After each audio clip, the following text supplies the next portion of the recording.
On mainland 98.3 FM, the sound of Lagos. My name is Sage Babalola.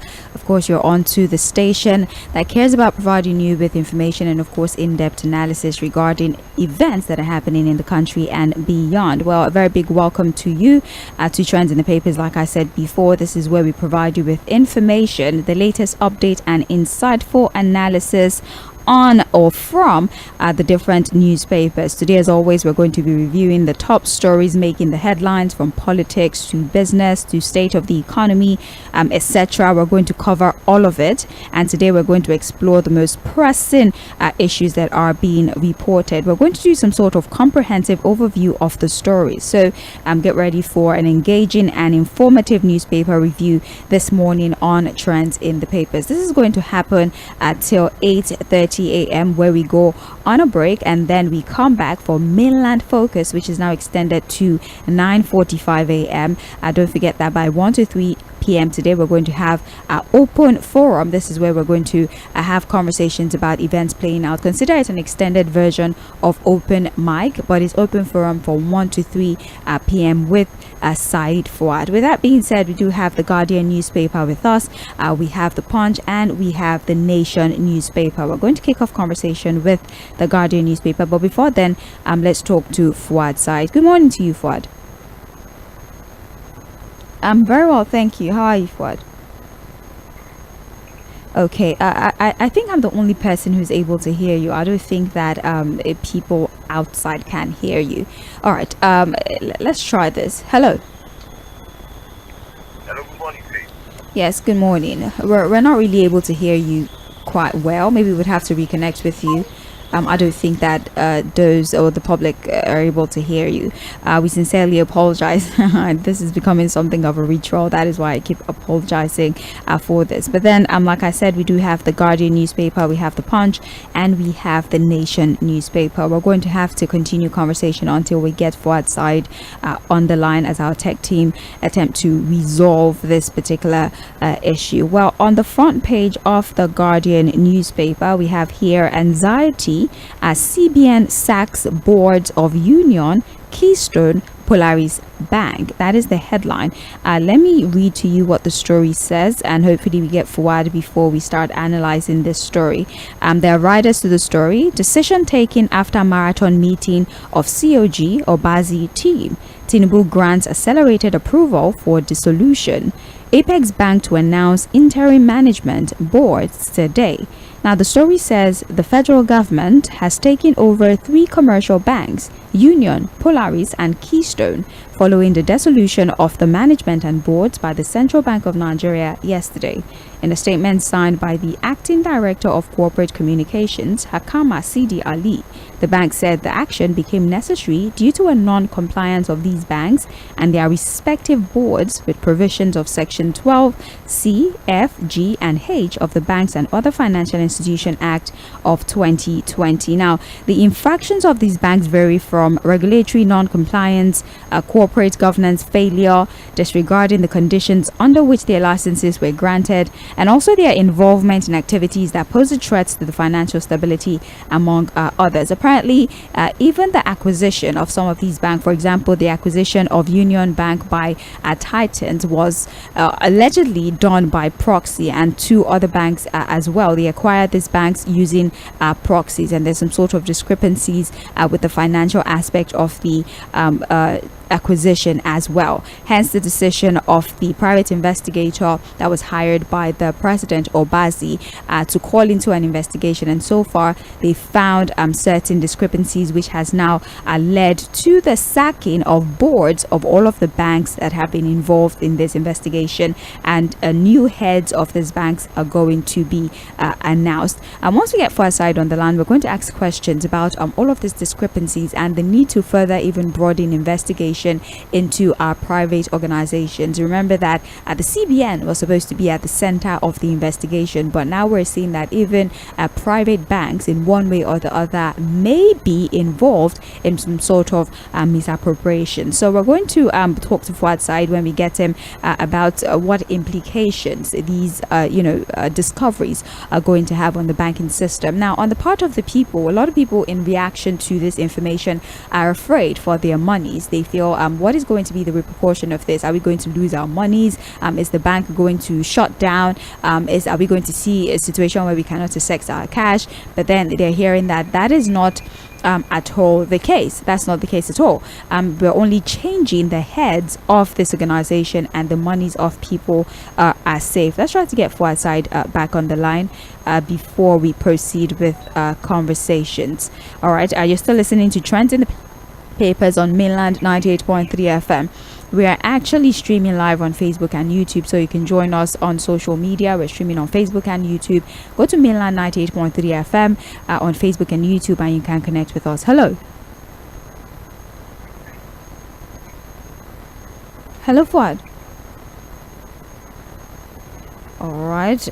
Again, we apologize. Let's go on a break, all right, so that we're able to have a comprehensive conversation without the back and forth. It's still Trends in the Papers on Mainland 98.3 FM, the sound of Lagos.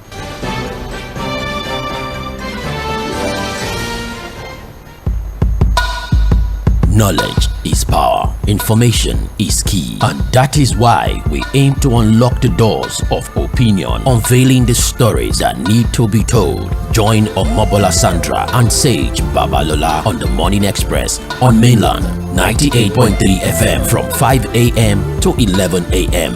as we invoke the thought-provoking discussion, tackle the tough questions, challenge assumption, and give a voice to the unheard. This is the Morning Express on Mainland 98.3 FM. Welcome on board the Morning Express.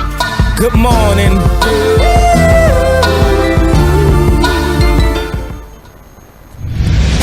Ladies and gentlemen, here it is, the most listened to radio show on the planet. Even the other stations are tuned in too. Welcome to the Morning Express on Mainland 98.3 FM.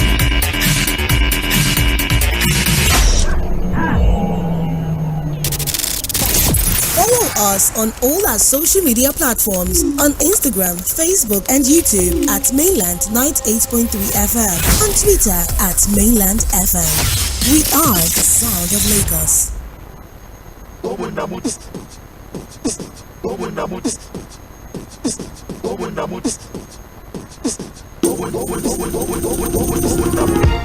Una go fear, okay. I say, yeah.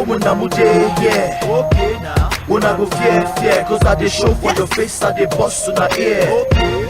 Una go fear, okay. I say, yeah. Okay now. Una go fear, cause I dey show for your face, I dey bust. Ladies and gentlemen, here it is, the most listened to radio show on the planet. Even the other stations are tuned in too. Welcome to the Morning Express on Mainland 98.3 FM.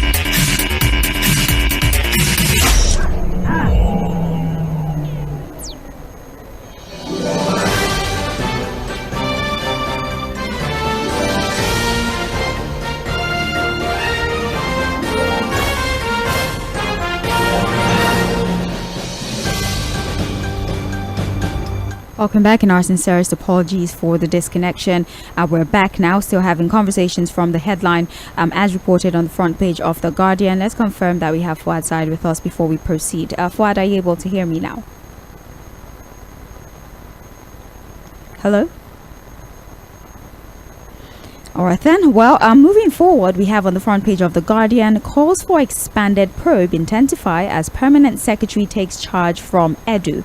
The headline calls for expanded probe intensify as the permanent secretary takes charge from Edu. The writers to the story, Interior Minister has not violated any law, says Shehu Sani. Yoruba urges Tinubu on far-reaching measures against Leeds. Hello. Yes, can you hear me, Faith? Yes, I can hear you now. Yes. All right. So, would you like to say something first about the bank situation? I recently spoke about the sacking of the boards of Union, Keystone, Polaris banks, the fact that the acquisition process was not transparent. These banks were acquired using proxies, and even the payments were not done in a transparent manner. And also the fear of the people that hope this issue is not going to affect the monies that they have in these banks. No, again, I think we need to first address depositors, people who have monies in these banks. Yeah. That the sacking of the board of a bank does not necessarily affect their deposits, so that people don't slip into panic You understand what I'm saying? There are, of course, measures already taken by government to ensure that monies of depositors in banks, even if the bank is distressed, are not affected by the problems within the banking sector. That's why you have AMCON and some other agencies of government to ensure that, look, depositors don't lose their money should anything happen to a bank. Now, on this particular one, this is an extension of the Jᴏɪᴜ investigation. Yeah. And basically what we're seeing here, if you look at the things listed against the banks, failure of corporate governance, lack of procedures, things that are, that are detrimental to, the economy of a lot of things were listed against the banks. And I think, in simple language, we are just seeing another case of corruption in the banking sector. Remember that the last time we got an audit of banks was during, I think, the ᴛᴏʀɪ era at the CBN, and we saw what happened with Oshonic Bank, Bank PHB, and some other banks that even saw the prosecution of some of the MDs at that time. You understand? So again, it's not just the sacking of the board that should interest anyone. Now we're seeing whether anybody found culpable in this particular acquisition, because it will still remain a sort of allegation that these acquisitions were done illegally. Or if they were done illegally and they contravened any of our laws, I think we should also see some prosecution happen on this particular one, if you understand what I'm saying. Yeah. So but again, like I said, it's just an extension of the Jᴏɪᴜ investigation. The CBN is reacting, and I think that we need to get more out of this so that again it can be some form of deterrence. So, and that can only happen if we see prosecutions happen. Right. Okay. Well, that is that particular story. You can get more information on page 6 of the Guardian newspaper. Now, moving forward, I did read this headline earlier. Calls for expanded probe intensify as permanent secretary takes charge from Edu. And the writer to the story, Interior Minister has not violated any law, says Shehu Sani. Yoruba Ronu urges Tinubu on far-reaching measures against cities. Now, the calls for probe of the Minister of Interior, Dr. Olubunmi Tunji-Ojo, continued yesterday following allegations that a company he has interest in, New Planet Projects Limited, was a beneficiary of a 3 billion naira contract awarded to some companies under questionable circumstances by the embattled Dr. Betta Edu. The pressure heightened as the permanent secretary of the Ministry of Humanitarian Affairs and Poverty Alleviation, Abel Eniton, yesterday took charge of the affairs of the ministry following a Monday's suspension of Edu. Now, citing conflict of interest as a major reason that the minister's company ought to not have bidded for the contract, says if there was ever a bidding done, the lawyer and lead director, Center for Social Justice, Eze Onyekpere, said the minister should in good faith resign or be suspended to pave way for investigation because his action is a clear breach of public procurement law. So, Fuad, in summary, right, we have different prominent Nigerians giving their take on this matter. There are some who say that the Minister of Interior, Olubunmi Tunji-Ojo, has not in any way broken any law. It would have been a problem if he was still a director or a signatory to the New Planet project, but he's a shareholder, and there is absolutely no law that says that if you are serving the government, you cannot be a shareholder. But we have others arguing that director, signatory or not, the fact that you have shares in that company in a way still links you to the company, and you have absolutely no business even bidding for government contracts at all. He says that this is something, he described this at that show, Sonny, he described this as something called the revolving door of a kind, where ministries among themselves, they don't even make contracts public. They just tell each other, there's a job, we're going to give it to you, and when you have a job, give it to us. And this in a way is even illegal in a manner of speaking. So what do you think about this, knowing that Betta Edu, by the way, has been released by the EFCC on bail, but the permanent secretary, Abel, has taken over as the minister for now? So what's your perspective on all of the new information coming out from this probe?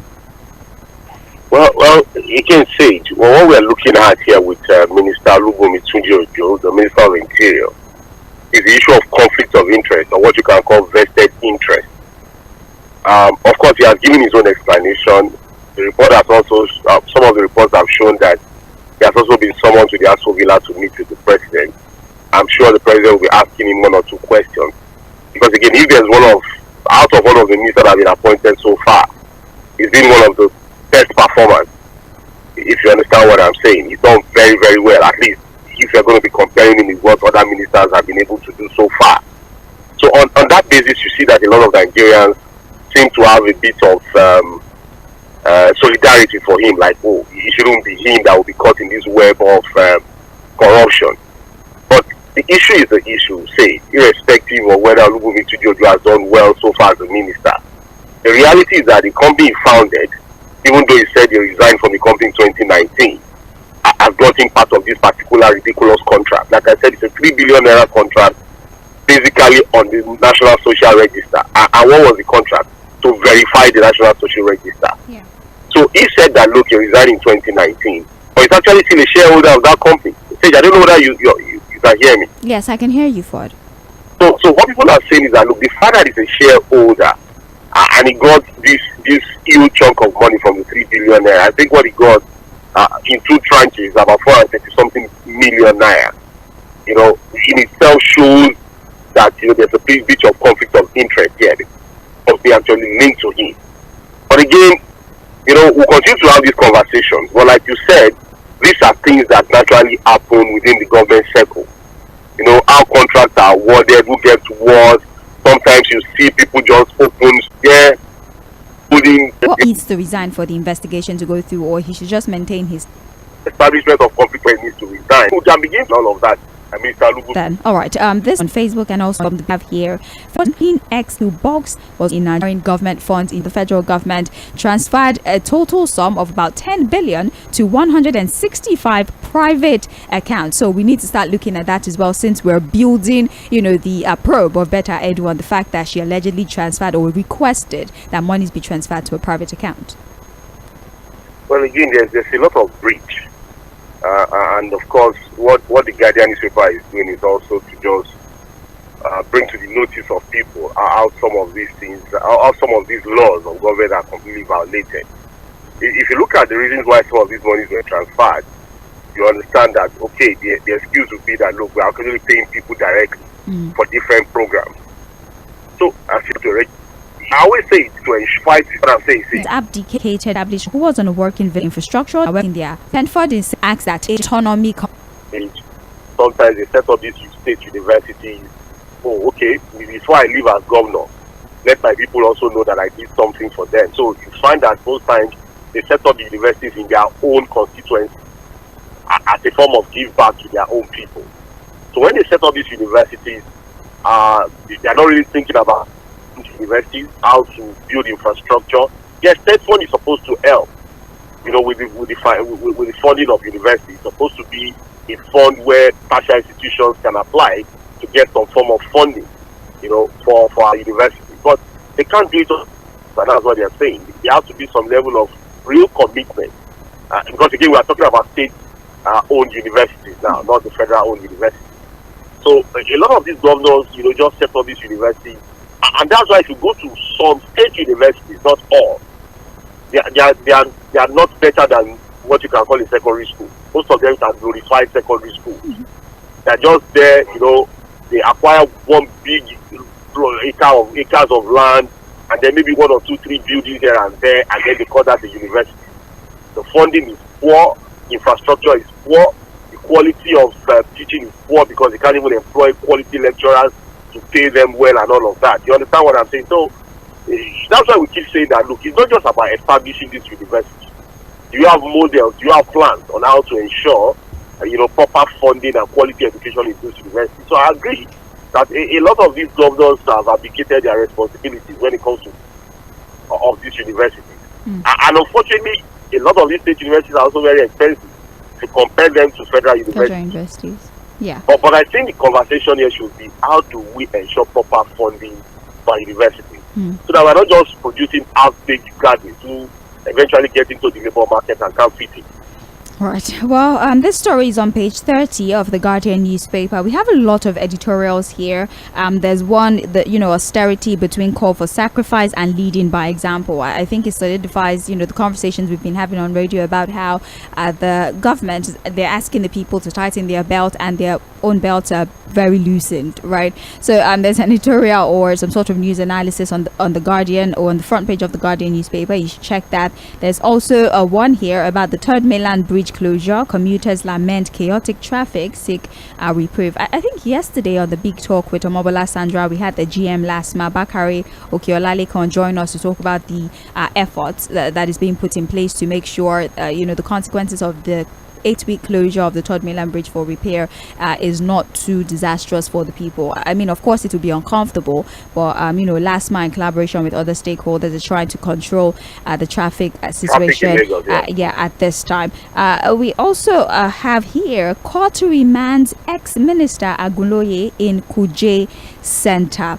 Let me read the story first before we start talking about this. Now, a Federal Capital Territory High Court in Akpo yesterday ordered the remand of a former Minister of Power and Steel, Olu Agunloye, in the Kuje Correctional Service. The Economic and Financial Crimes Commission arraigned Agunloye over allegations of fraud in the Mambila Power Project. Agunloye was brought before the court, where he pleaded not guilty to the charges read against him. Justice Jude Onwe-Buzie ordered that the minister be remanded in Kuje Correctional Facility pending his bail being granted. Fouad, the Mambila Power Project has led to the arrest of Agunloye, former minister, I believe under Obasanjo. Yes, and it's because of the Mambila project, I believe $6 billion thereabout, where he allegedly did not get approval from the executive before handing that contract to Mambila. Now, Fouad, there are conversations around it's impossible that he single-handedly did this, although again the matter is in court, so we cannot say he's guilty or not. But many people are saying that it's impossible that he's the only one being treated like a scapegoat in this matter. There have to have been a number of people who had a hand in this that should also be questioned, that should also be remanded, and maybe should be in court alongside Agunloye at this time. And they're saying that he's too silent on the matter. He should by now have started name dropping. What do you think about the sentiment of people who are analyzing this particular matter? Well, I think the biggest issue that will come out of this Olu Agunloye probe and prosecution is the testimony of his former president, Chief Olusegun Obasanjo, who has also said that he's actually ready to testify against him in court. Because again, there's been a lot of back and forth between Dr. Olu Agunloye and Chief Olusegun Obasanjo on this particular Mambila Power project. Why Olu Agunloye is saying that, look, he got the express approval of the former president to award this contract, and that it was supposed to be a contract that will operate on a bill of operation and transfer without the government even spending a dime. Mm-hmm. That he after he left the ministry as Minister of Power, the Obasanjo government stopped that particular contract and then went ahead to implement it in their own way, disbursing money, and eventually it became a problem until the late President Yar'Adua came and suspended the entire contract. So there's a back and forth, no approval. The Olusegun Obasanjo has said that look, never give an approval. Olu Agunloye said that indeed he didn't expect the government to start to spend money because it was supposed to be bill operate and transfer. But again, enough for all of these media trials. It's just a report, it's been remanded, the prosecution has started. It would be nice to see when Chief Olusegun Obasanjo appears in court to now testify on this particular matter. You understand what I'm saying? And that will be the first time we see a former president coming up, to speak to what happened on that. There's been a lot of controversy on the issue of contracts and the power sector. The former President Muhammadu Buhari, one time said that, look, $15 billion was spent on a failed power project under Chief Olusegun Obasanjo. And so it would be nice, maybe when we dig into this Mambila power project, other issues would also come up. So it's a... Hello?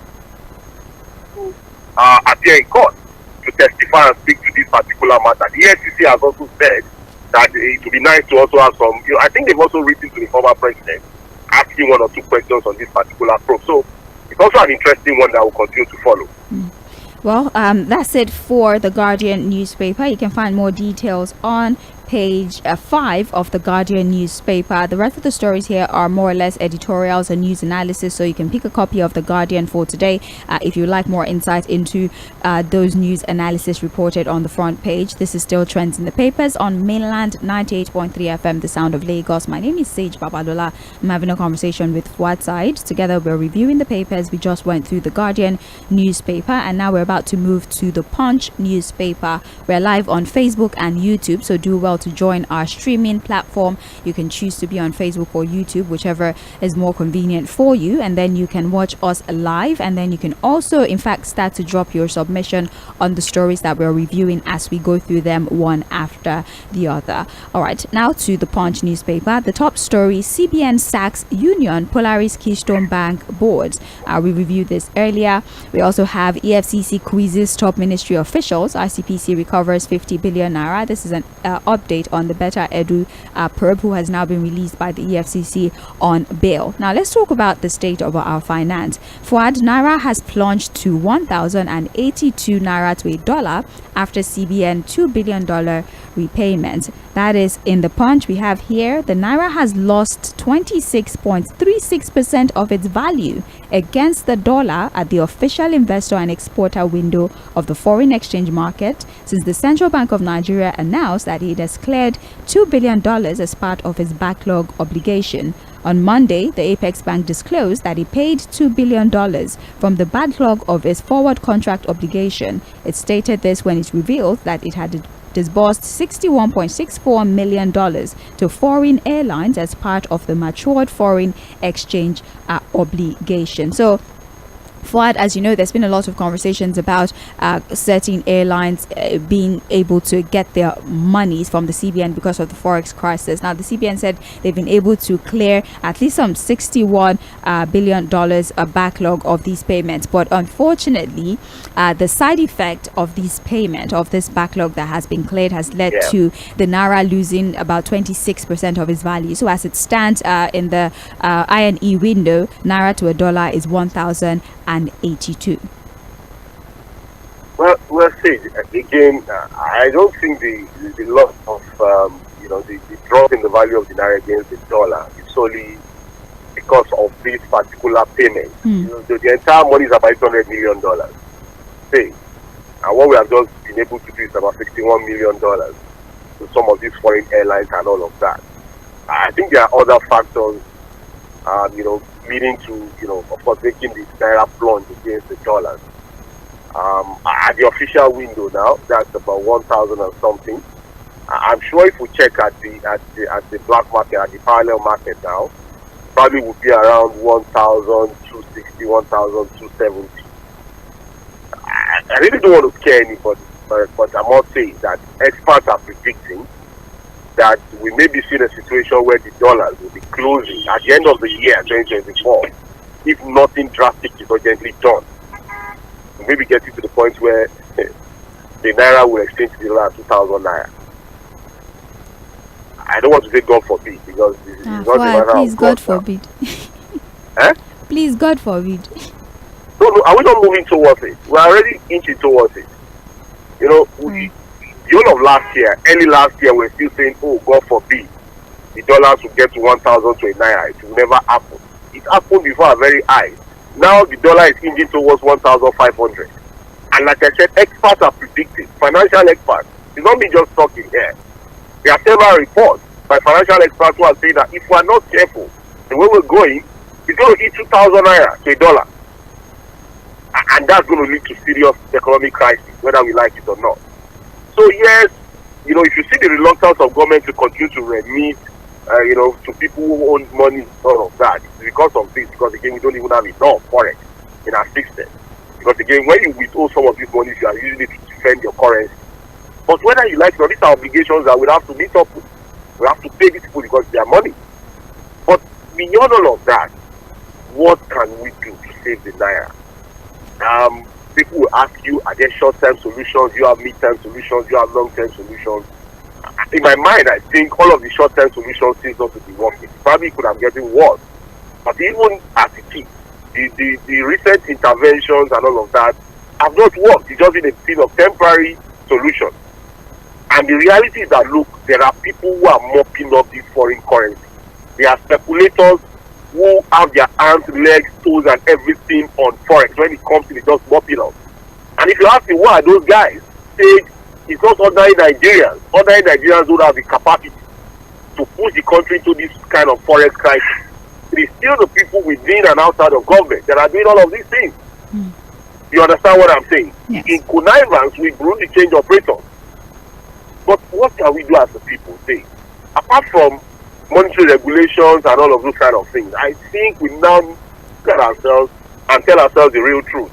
We need to find a way to start to produce. This idea of being import dependent is a problem, because we need to ask ourselves as a country, what are the things that earn us forex? Nothing apart from oil. Even the crude oil that earns us forex, what are we doing with the forex? You are plowing it back into importation of refined PMS.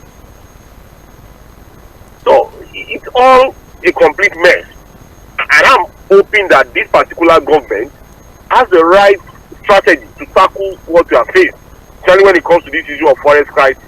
Because in the past, what we have always done, say, is to continue to defend the naira. You know, all those interventions of trying to defend the naira. But now that the government is already to go defending the naira, we have this free fall. But instead of those monetary interventions and all of that, can we, but again, it's a lot of work. We'll have to talk about the power sector, we'll talk about infrastructure deficit, and a whole lot of things that can engender production. You know, like Peter B would always say, production, we have to move from consumption to production. But moving from consumption to production is not a child's play. It's not going to happen overnight. It will require real work, real commitment, discipline on the part of people in government, which we are not even seeing now. So, if people are predicting that we may hit 2,000 to $1 at the end of the year 2024, the indices are there. The reality is there. It's not about God forbid or what have you. The reality is that it is staring us in the face, and we have to quickly do something about it. All right, page 20 of the Punch newspaper, if you like details of that particular story. We have here also on page 20, marketers to meet Dangote over fuel supply. That's the headline. Now, oil marketers are planning to meet the management of Dangote Petroleum Refinery in order to ensure the seamless supply and distribution of refined petroleum products to be produced from the $20 billion facility. Dealers under the aegis of the Independent Petroleum Marketers Association of Nigeria stated that they would soon engage officials of the refinery following plans by Dangote Refinery to start pumping out some refined products at this month. For Dangote have finally been able to get the 6 million barrels of crude, though it came in tranches. He has still gotten the 6 million barrels, and this particular month they're going to start producing Jet A1 and also diesel. There might be a delay in PMS because, well, as we guessed, the fact that the crude oil is coming in batches. Yeah, you know, the fact that it's coming in batches, it's highlighted here that the fact that it's coming in batches might affect, you know, the amount of PMS that they can produce. So they're stopping or halting that temporarily right now, and they're focusing on diesel and Jet A1 fuel. But soon enough, they will start reeling out PMS. So what are your thoughts? I mean, finally, right, this would have an effect of some kind on the supply. Maybe not the price, but on the supply of diesel and Jet A1 fuel, right? Well, these are members of this man saying they're going to meet with the Dangote Refinery people. But Dangote Refinery is not obliged to listen to them or decide to trade with them. I mean, we have his stake now. He has to listen. It's just 20% now. Well, the whole stake we have is just 20%. Again, it would have been nice, say, because again, what we've heard is that eventually Dangote Refinery has gotten supply of 6 billion barrels of crude oil. Yeah. You know, it came in tranches, but eventually 1 million, they got 6 shiploads, and now they have enough crude to start, production. But it would have been nice to know the arrangement between Dangote Refinery and the NNPCL on this particular crude supply. And the things we should ordinarily know, or the question we should have been able to ask, is that, look, when this crude supplied in dollars or in naira, you know, did he got this crude supply? Then what was the arrangement? You know, if this crude supply got to him with the arrangement that, look, your focus should be on the local market, and were they clear? You know, because again, there are too many unanswered questions about the operations in the oil sector. In fact, this particular Dangote refinery, because everybody in government seems to hinge the hope of Nigeria on Dangote refinery when it comes to local production of Jet A1Ds and other products. But we've always said Dangote refinery is a private entity. The only stake we have through the NNPCL investment of $2.5 billion is just 20%. The 20% cannot even take care of the needs of the Southwest, talk less of the whole of Nigeria. And if Dangote is a private business that is about profit making, and it does its calculation and discovers that it pays him more to sell refined products to the outside world than Nigeria, it's going to do it. Because I'm sure it has some financial obligations too on how that refinery was built. So there's still a lot of unanswered questions. It's good that, local marketers are already meeting with him, hoping that they can get some supply from him.